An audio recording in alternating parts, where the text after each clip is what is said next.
आसनसोल के चितरंजन क्षेत्र के रेल नगरी स्थित एक आवास में गुरुवार की रात डकैतों ने रेल कर्मी प्रदीप चौधरी के घर में घुसकर लूटपाट किया। महिला के विरोध करने पर डकैतों ने महिला संचिता चौधरी 56 वर्षीय की हत्या कर फरार हो गए। सूचना पाकर घटनास्थल पर पुलिस और रेलवे पुलिस पहुंची मामले की छानबीन कर रही है। इस संबंध में स्थानीय नेपाल चक्रवर्ती ने बताया कि प्रदीप चौधरी 20 शिफ्ट में ड्यूटी पर गया था। इस बीच रात को 10:30 बजे उनके पास फोन आया कि उनकी पत्नी की हत्या कर दी गई है। घटना की जानकारी मिलते ही घर पहुंचा तो देखा गया कि घर का पूरा सामान इधर उधर बिखरा पड़ा हुआ है और पत्नी संचिता चौधरी खून से लथपथ पड़ी हुई है। पुलिस शव को अपने कब्जे में कर पोस्टमार्टम के लिए आसनसोल जिला अस्पताल भेज दिया। वहीं दूसरी ओर पुलिस मामले की जांच पड़ताल शुरू कर दी है।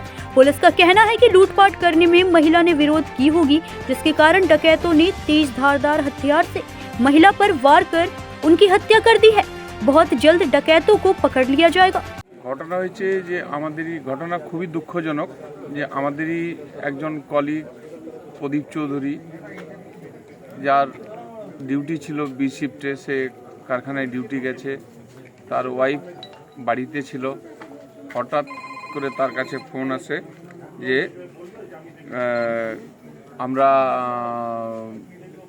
খবর পাই এবং সে ছুটে আসে বাড়িতে যে তার মিসেসকে মার্ডার করে দেওয়া হয়েছে।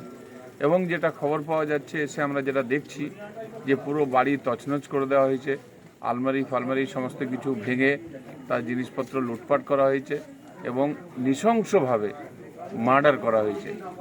যেটা চিত্তরঞ্জন শহর এত সেফটি সিকিউরিটি, এত প্রোটেক্টেড এরিয়া, তা সত্ত্বেও কিভাবে বাইরের লোকরা এবং এই সমস্ত সমাজ বিরোধীরা এসে এই কাজ করে যাচ্ছে, এটাকে আমরা খুবই গভীরভাবে দেখছি এবং আমরা অ্যাডমিনিস্ট্রেশনের কাছে দাবি রাখবো যে এটাকে খুব গুরুত্ব সহকারে দেখে আগামী দিনে যেন এই ধরনের কোনো ঘটনা না ঘটে। কারণ আমরা এখানে পরিবার নিয়ে থাকি, খুবই দুশ্চিন্তার মধ্যে আগামী দিনে আমাদের থাকতে হবে যে আমরা ডিউটি যাব।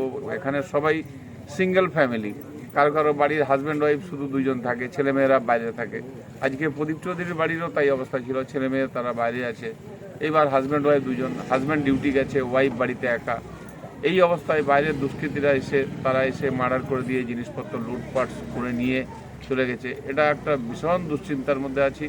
আগামী দিনে যাতে এই ধরনের ঘটনা না ঘটে আমরা অ্যাডমিনিস্ট্রেশনের কাছে আমরা দাবি রাখব এবং আমাদের যে স্থানীয় পুলিশ প্রশাসন আছে তাদেরকেও করব যে তাদের ভীষণভাবে যে এই খুনিদের যেন অবিলম্বে ধরা হয় এবং তাদের যথোপযুক্ত শাস্তির ব্যবস্থা করা হয়, যাতে আমরা সুরক্ষিতভাবে এখানে থাকতে পারি। আপনার নাম? আমার নাম নেপাল চক্রবর্তী।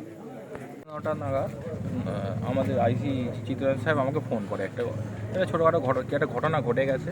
সেই ঘটনাস্থলে আমরা চলে আসি। আসার পর দেখি 46/2D এই ঘরে একজন মহিলা পড়ে আছেন, স্ট্যাবিং ইঞ্জুরি গলায় পেয়েছি, ঠিক আছে, আরও কয়েকটা ইঞ্জুরি, কয়েকটা 4-5টা ইঞ্জুরি, স্ট্যাব ইঞ্জুরি পেয়েছি। পড়েছিলেন, উনি মারা গেছেন। স্যার কি মনে হচ্ছে? এটা তো মার্ডার মনেই হচ্ছে, ঠিক আছে, এবার দেখা যাক কী হয়। স্যার ইনভেস্টিগেশন আছে। স্যার শুনতে পাওয়া যাচ্ছে নাকি আলমারি ফালমারি ভাঙার অবস্থায় ছিল? ভাঙা না, ওলট পালট আছে, ভাঙার কোনো ওলট পালট কোনো সবই ভাঙা কোনোটা নেই। এখনো আন্ডার ইনভেস্টিগেশন বলা যাবে না এই মুহূর্তে, তো এই ঘটনাটা দেখতে এই কিছুক্ষণ আগেই হয়েছে। আমরা দেখি কি যা পাবো আপনাদের জানিয়ে দেব। চেষ্টার জন্য এটা মনে হচ্ছে এখনো বলা যাচ্ছে না, এখন এই সম্পর্কে বলা যাচ্ছে না। Thank you sir. आसनसोल से सत्यनारायण सिंह की रिपोर्ट।